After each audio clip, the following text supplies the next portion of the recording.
So I got a question. I got an email question just this morning. It's from a woman that I don't know. So I'm gonna do my best to respond to the way she asked the question and what I understand it to be. And I realized when I got the question that it really might pertain, these are the kind of questions that I want to answer in a bit more of a generalized way, because these are the kinds of questions that come up around the no man diet. I've shared about my own process around this before. I've coached both men through no women diets and women through no man diets, and certainly it works with same-sex couples as well. So I've talked about that in the past, and I really want to answer the specific question. And to kind of sum it up, and please, if you're watching, feel free to add your questions, or if you want clarification about any of this, put that in there, and I'd love to respond in the moment if I can. So the way I understood this woman's question was that she saw my video around the no man diet, and it sounded like something that might be a good idea for her. And the first question was kind of like, how do I know? How do I know if this is something that I need? And then she specifically brought in, how do I know? And especially if I just met someone and I'm really excited about this person. And she also alluded to like a feeling like, oh, I'm more excited about this person than I've been about anybody in a long time, and they're excited about me too. So right, that of course that adds like this extra tension. Like, oh, I thought maybe I was gonna do a no man diet, but then I met the one. And so I want to speak to kind of three pieces around this. And I'm going to share, some of this is more in the broadest sense, and then some really is about my own experience and how I went through these pieces. So the first, and it's important to say this right off the bat, the first is no one can tell you whether this is something that you should do or whether it's the right time. When it comes right down to it, every single time you will be the only person who can make that decision. And that's true in the sense, of course, just that you're you and this is your life. But it's also true in the sense that you have to make that vested commitment. It has to come from you. So if it's really coming from somebody else, like somebody else is really the one telling you, like, you really should do this, and you're doing it because of that, the way, like your own choosing and the commitment that brings to it will be missing. So it may come, you may have a coach who says like, hey, I think this would be a really important or valuable thing for you right now. You may have a friend, all kinds of things, right? You may have that idea, but ultimately, of course, you are the only one who can choose, and nobody can tell you. The second is, given that nobody can make that decision for you, I will say, and this speaks to that second question of like, but wait, what if I just met someone who feels like they really could be the one? Is one of the questions she or one of the ways she expressed this in the question that I received about this was like, I almost feel like the universe is testing me. And I cannot tell you how many times I've heard that. When I very first was doing work around it, it was for men, and it was the no woman diet. And to a man, they would be like, what is happening? I made this commitment, and literally the next day, women are bumping into me, women are sitting down next to me in the cafe, like, what is going on? This isn't fair, this is awful. I couldn't, women wouldn't look at me. And now out of nowhere, exes are calling me, random women are wanting to talk to me, like, what's going on? And I've heard that about women. I had some of that in my own experience too. And there's a couple things. One is, I just want to say you will be tested. If you take on this commitment or any big commitment in your life, you will be tested.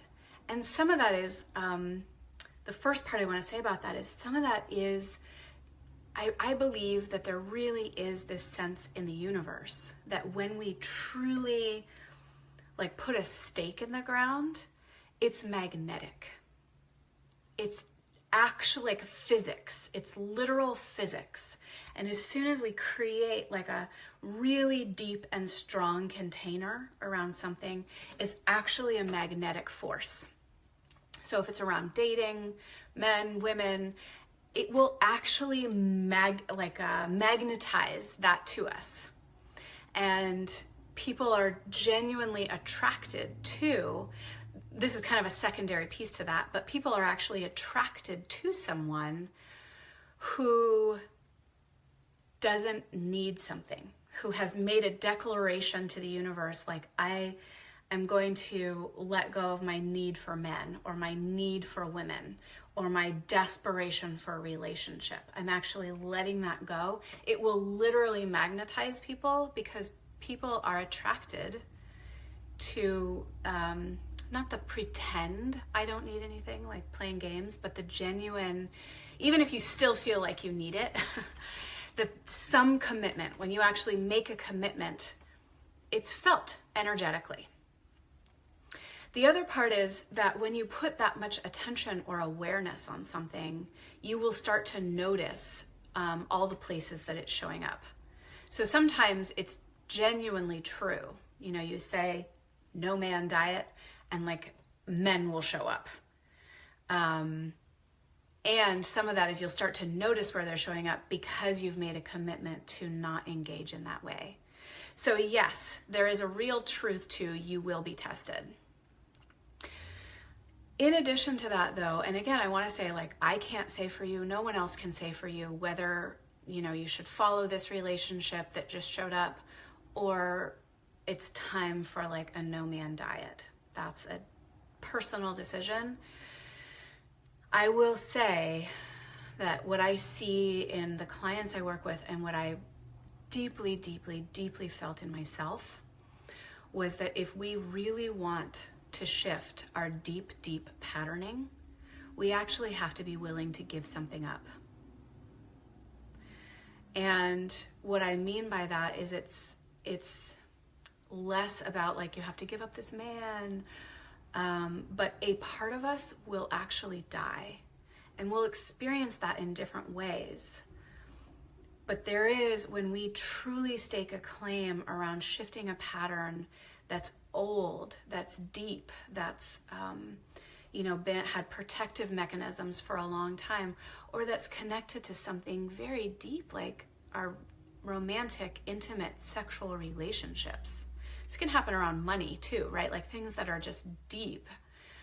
We do actually have to give something up. We don't get to be the same person that we've always been and just get to have a new experience. We actually have to let something die. And so again, to this specific woman's question, do I know whether she should be in this relationship or not? No. First of all, I don't even know her. But even if she was my client, you know, I could, maybe if I knew all the pieces, I could say like, hey, do you want to know what I think? And I could tell her my opinion.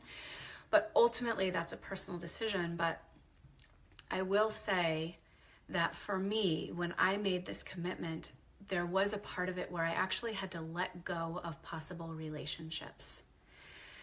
And she asked specifically about, because I had been in a relationship with a man, and then I had my no man diet, and I'm now in relationship with that man. So, but I let it go. I actually had to truly let it go.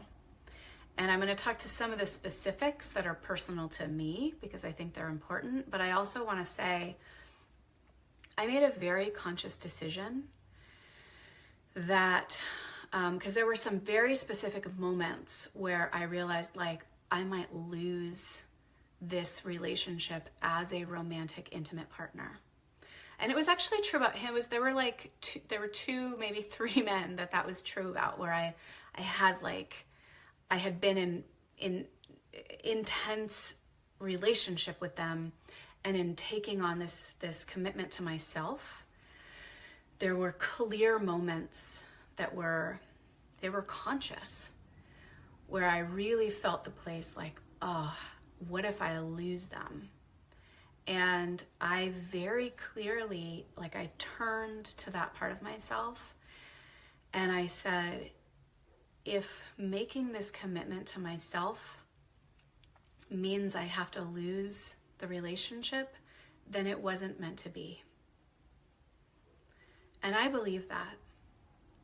I really believe there was like a truth in, like, if it's not about this person sitting around and waiting for me or anything like that, but like, if not dating them, if not getting in a romantic relationship with them, if not having sex with them for, 1, 3, 6 months, like if that's really going to be the end point for this relationship, then it's not the right relationship for me right now. And I was willing to let that go. And for me, that was part of that death process of really going like, it's okay, like something is going to die and I have enough faith. I don't know what is on the other side, and some big parts of me think nothing is on the other side. Like this, it's just like barren landscape on the other side. But there was something in me that trusted that something would be on the other side enough to truly let that go. Just a little side note to that is, these habits in us that we have to let go, they are going to feel like death. We wouldn't have these habits. We wouldn't have created these mechanisms if they hadn't worked for us at some point. Like, of course, they're going to come in and try to prove like, no, you should keep doing it this way. Like, it's worked. Even if we can look and go like, it's not working anymore, it will feel like death. I can almost guarantee that. I don't want to scare you away, but there's a shedding that happens, and it's really scary. And sometimes it really does mean, even if I have to let go of this person and maybe I really will lose that relationship, there's some trust that I'm creating something deeper in myself that's more important. And it really comes down to that. It's like a commitment to myself that's deeper than my need for a man or for a relationship or to be validated in some way.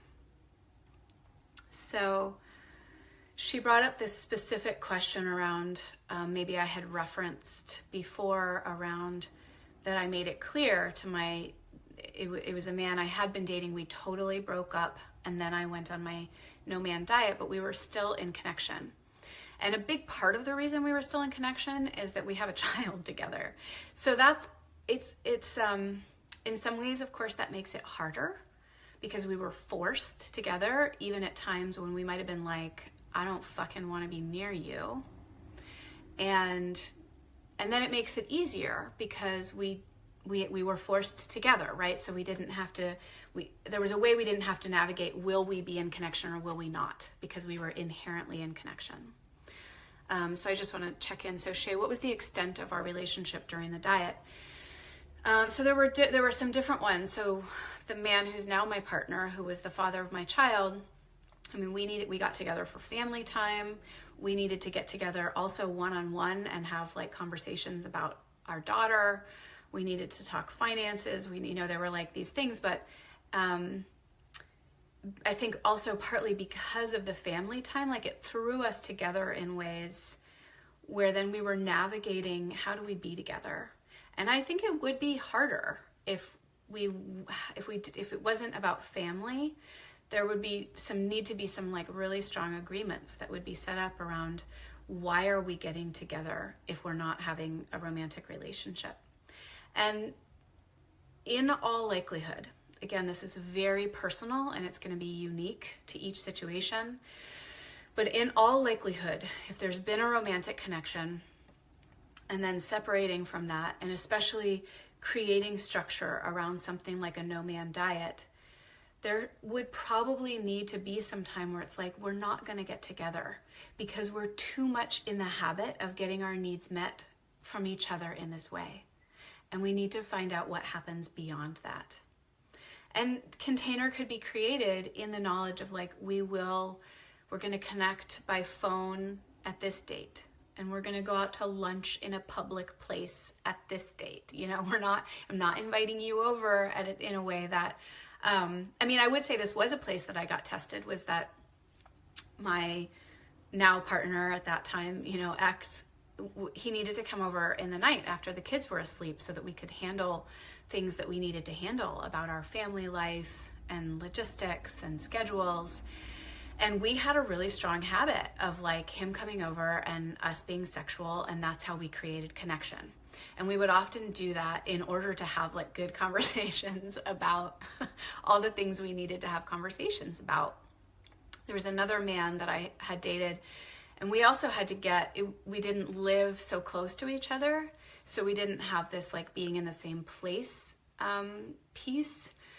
But we had to break dynamics that we had about being in connection and ways that we got our needs met from each other. And where even though we were I was technically inside the bounds at an energetic level, I could use him to like fulfill my need for both the male and the masculine approval.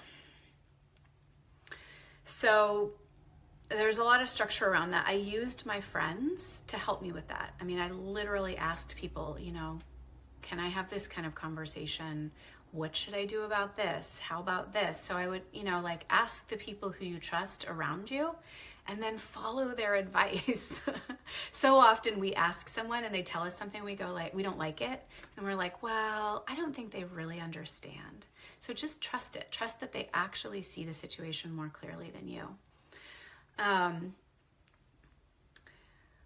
But I was genuinely willing to let these relationships go. And that was so hard. But I knew that in order to truly create a shift for me around this, I had to be willing to let these things go and find out what was on the other side. I do want to say, I mean, this would be like sample language for how to share about this or talk about this kind of in the scenario like this woman was asking. She's like, what if I just met someone and I'm super excited about them and they're excited about me? And it's like, yeah, what do I do? So there's the overarching question, should I be in the relationship or should I take on a no-man diet? And then there's the specific. I mean, I don't know, like people who are really genuinely, they want the best for you. I don't know a person who, if you came to them and said, hey, I like you so much. Like, I'm so excited to get to know you better. And I feel incredibly drawn to you. And right before I met you, I started taking on this thing. And, you know, talk about it however you makes sense to you and this person. But I knew that I needed to take some time away from dating or from sex or from relationship in order to find something in myself. And I'm terrified that if I keep this commitment to myself, I'm going to lose you. Like, I don't know. I mean, somebody might be hurt. They might be frustrated. Like my now partner, I mean, there were times I remember he texted me and he was like, this is silly. Why can't we make out? And I was pissed at him about that. But it was like, it was a good test for me. I didn't need to give a lot of reasoning around it, but I knew there was something important to me. And that there would be something to set with this person to let them know, this is hard and I'm afraid I'm going to lose you. And this is my commitment to myself. And frankly, I don't want to judge people or something, but there's part of me that's like, if they're a good person and they want the best for you, they will support you. They will support you, or they're not the right person for you. So Ali, I want to say my no-man diet was 6 months. From basically January 1st until the end of June of a year. And then I didn't actually like enter into a romantic or a sexual relationship for another about 2 months. And that was like a whole other thing I could talk about.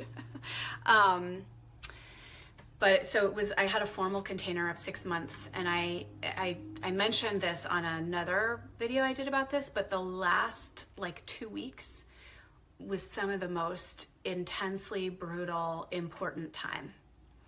And then Shay, you said it seems like it depends on the intention of the diet. I mean, I think it all depends on that in a sense. And again, this is something I talked about in the other video, so I don't want to go super into it, but what I got in touch with for me was that it was specifically around getting in right relationship with the masculine. And this had, I mean, it had ripple effects like I can't even begin to describe in my life.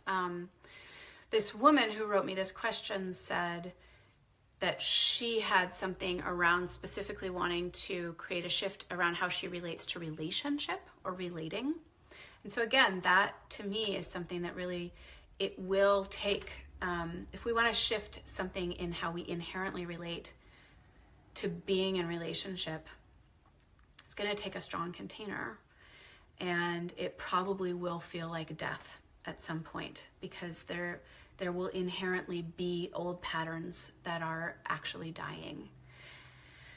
My experience, both for myself and then with other people, is that we often have this idea, or we would like to have the experience, that if we see the pattern and we understand it, that we can just do something different. But that often something truly needs to die and come to ground zero. It really is like fall and winter, you know, that the leaves need to fall, there needs to be this composting, it needs to go dark. We need like the whole new soil that gets created for a truly new dynamic to be created. And ultimately that's the experience I've had with my current partner, is I let him go completely. He started dating somebody else. That was like terrifying to me. And I let go of him completely. And what we ultimately came to then was something completely different. And I don't want to say that you can never, I mean, I think we can create new dynamics and we can have shifts while we stay in relationship as well. But there often needs to be like a real leveling so that we can find out what's new. So anyway, those are the pieces that I had specifically in relation to those questions that come up, like, should I do this? Is now the right time? What if I just met someone? What if they seem like they could be the one? You know, how to set these kind of boundaries with somebody. So maybe I'll just say a little more about, so I know I offered a little bit of language around that, but it really is that sharing of, you don't necessarily have to give all the details about what you're doing, but it's sharing, why am I doing this? You know, there's a commitment I'm making to myself. There's something like, maybe I've never really been alone, or I've never really taken myself out of the market, right? Like a lot of us have been alone, but we've in that whole time been like, I want a partner, I want a partner, I want a partner. Like we've never actually released the part of us that's seeking relationship. And that we know, there's some part of us that just knows, like, to actually release that, or to relax it, or to give it up, there's something in me that I want to come in contact with around that. And I really believe that the people who care about us, and if we share from that like authentically vulnerable place, this is what I'm doing this for, this is what I need to touch in myself, and I'm scared I'm going to lose you, that person will support you. Or they're probably not the right romantic partner for you either. So I hope that there's that clarified, and that there's value in there for you. If any of you have follow-up questions that are either personal or broader, you know, feel free to bring them to this thread in the comments. But again, if they feel quite personal, you can always send me a direct message. I know this is tender material, so I appreciate all of you who were here with me live, and anyone who watches the replay. I'm also more than happy to engage in the conversation in the comments and beyond. So thank you so much. Ciao.